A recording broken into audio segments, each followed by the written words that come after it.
पद्म पुराण ब्रह्मा के दिन और रात का अर्थ। जरा सोचिए, क्या आपका जीवन वास्तव में केवल 70 या 80 साल का है, या आप एक ऐसी कहानी का हिस्सा हैं जो 8 अरब से भी ज्यादा सालों से चल रही है। हम सब समय को अपने ढंग से मापते हैं, घड़ी से, कैलेंडर से, लेकिन आज हम उस वास्तविक समय को मापने जा रहे हैं जो हमारी कल्पना की सीमाओं को तोड़ देगा। नमस्ते, आज हम पद्म पुराण के सबसे रहस्यमय और दार्शनिक अध्याय को खोल रहे हैं, ब्रह्मा का दिन और ब्रह्मा की रात। ये सिद्धांत केवल संख्याओं का खेल नहीं है, ये बताता है कि ब्रह्मांड का जीवन काल कितना है। जब सृष्टि खत्म होती है तो आपका मैं कहाँ जाता है, और आपका ये छोटा सा जीवन इस अनंत काल चक्र में क्या मायने रखता है।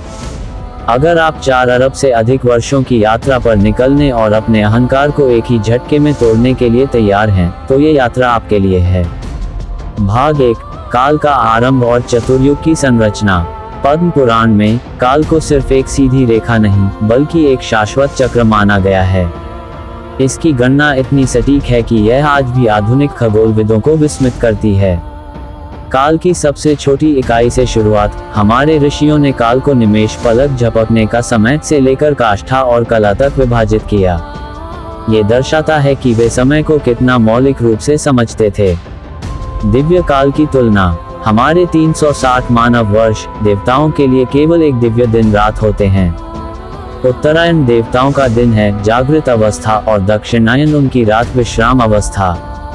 देवताओं के लिए भी समय सापेक्ष है। चतुर्युग, महायुग, नींव की इकाई। ये 4 युगों का समूह है, सतयुग, त्रेतायुग, द्वापर युग और कलियुग। कुल अवधि 43,20,000 तकरीबन 43,20,000 मानव वर्ष। यह इकाई ही हमारे ब्रह्मांडीय कैलेंडर की आधारशिला है।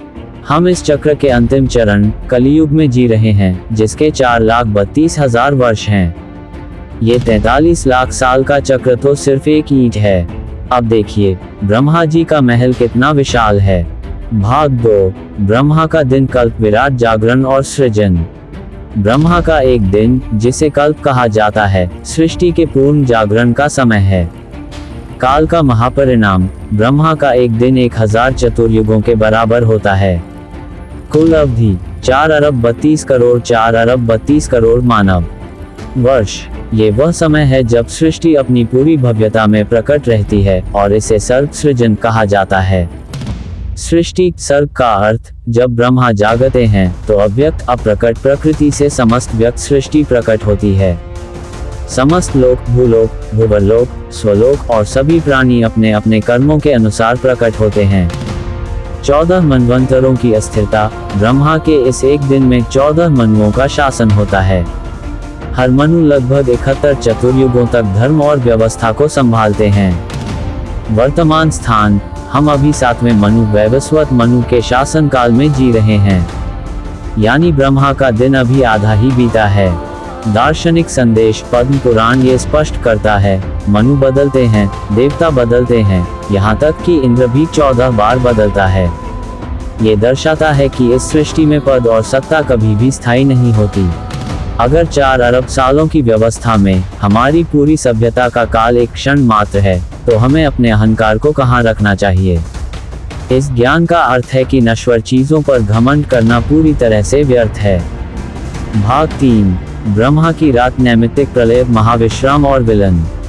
अब आता है वह समय जो उतना ही विशाल और डरावना है, ब्रह्मा की रात। ये भी 4 अरब 32 करोड़ 4 अरब 32 करोड़ मानव वर्षों की होती है।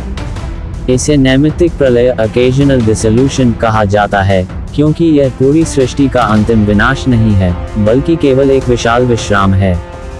लय की प्रक्रिया। जब 1000 चतुर्युग पूरे होते हैं तो ब्रह्मा योग निद्रा में लीन हो जाते हैं।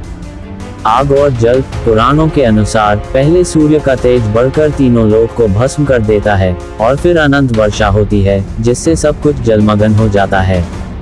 अव्यक्त में विलन। सारी व्यक्त सृष्टि अपने मूल कारण अव्यक्त प्रकृति में विलीन हो जाती है। यह विनाश नहीं, बल्कि प्रकृति की ऊर्जा की वापसी है। विष्णु का आधार। इस पूरी रात के दौरान भगवान विष्णु क्षीर सागर में शेषनाग की शैया पर योग निद्रा में लीन रहते हैं। श्रीमद् भगवद गीता इस सत्य की पुष्टि करती है, विष्णु ही इस अव्यक्त सृष्टि के धारक हैं।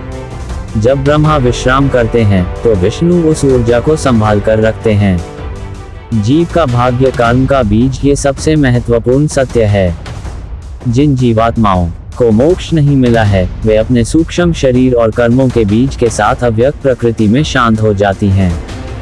वे नष्ट नहीं होती बल्कि निष्क्रिय डोरेंट हो जाती हैं। ये बीज अगले ब्रह्मा के दिन में उगने के लिए तैयार रहता है।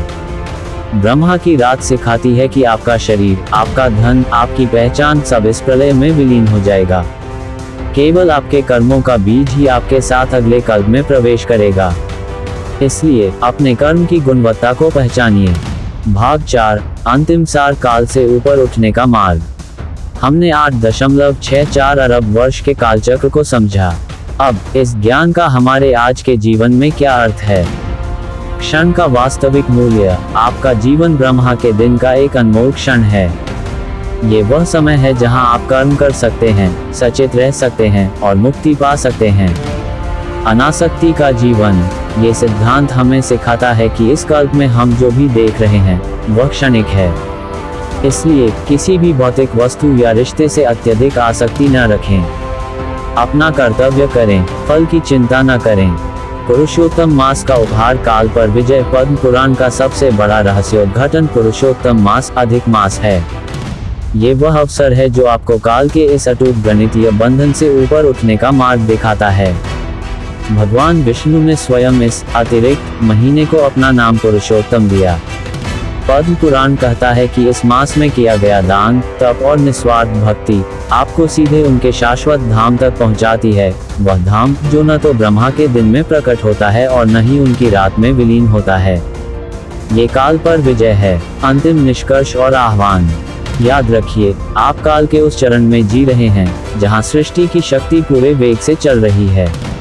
अपने जीवन को एक जागरूक, कर्मनिष्ठ जीवन बनाएं, क्योंकि आपका ये छोटा सा जीवन ही आपको 8.64 अरब वर्षों के महाचक्र से मुक्ति दिला सकता है। अगर यह ज्ञान आपके जीवन में गहराई लाया है तो इस वीडियो को लाइक करें और हमें कमेंट में बताएं, ब्रह्मा के इस कालचक्र को जानने के बाद आप अपने जीवन में सबसे बड़ी क्या चीज बदलेंगे।